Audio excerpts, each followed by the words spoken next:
Hi, birdie. Yes, good boy. So we're gonna go ahead and give the dogs a bath. They're pretty stinky right now, so we're gonna give them a little bit of a spa day. We're gonna trim their nails, we're gonna brush them out a little bit, and get them smelling a little better.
Also just wanted to throw this out there for anyone who's either heard or read somewhere that in order to maintain a good relationship with your bird, that they must be kept solo and separated from all other birds.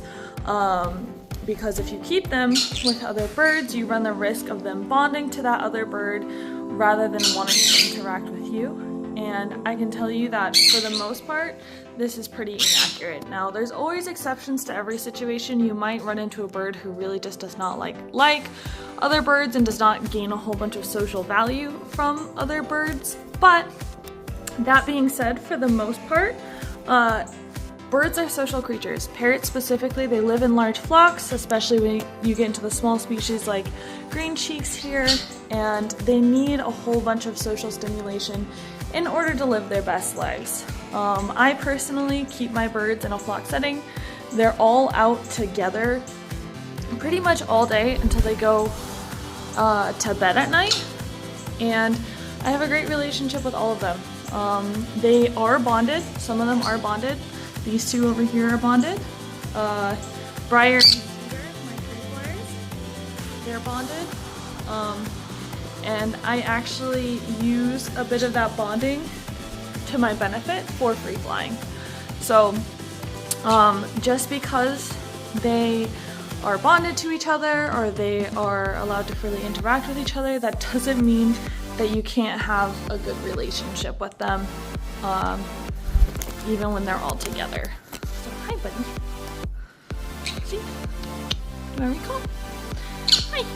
Good job. Hi. Good. And again, too, humans live lives very differently than how parrots would. In the wild, they would all be together 24/7. They would have the ability to interact all the time, whereas humans, are you gonna dance? He'll dance for us. Humans have to go to work. We have other people that we want to talk to. We're not really able to hang out with them 24/7 the way that they might want. And so allowing them to interact with each other and have other birds to bond with and spend time with can help meet some of their social needs.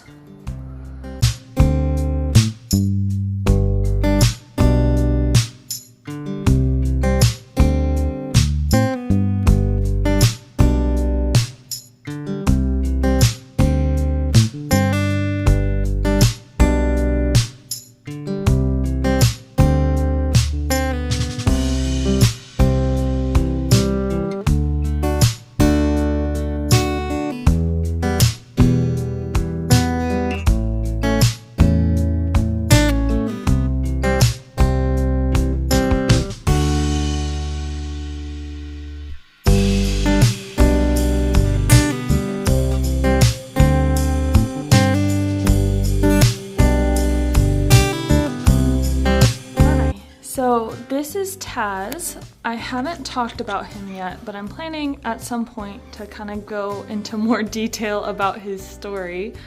My husband actually picked him out when we went to a pet store. We were trying to go shopping for a fish tank, and my husband decided that he wanted him instead. I don't encourage impulse purchasing in the slightest. Our situation's a little bit differently because obviously we have a lot of experience with birds. But if you go to a pet store, I would not recommend just impulse purchasing a bird. But anyways, that's how we got Taz. So I have him out here right now.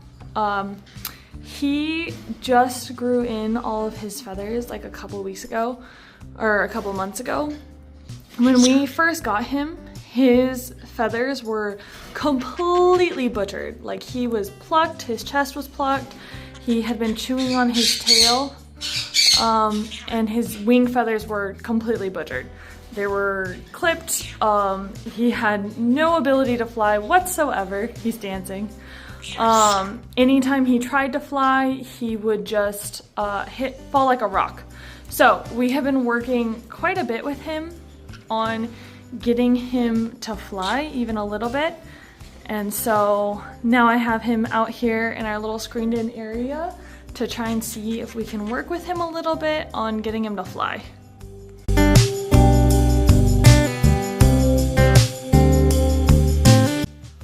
We're just gonna let you crawl around a little bit. He's the only one in here now, so I put everyone else away. So I'm just gonna let him crawl around, explore, get some good vitamin D, just kind of enjoy himself. What?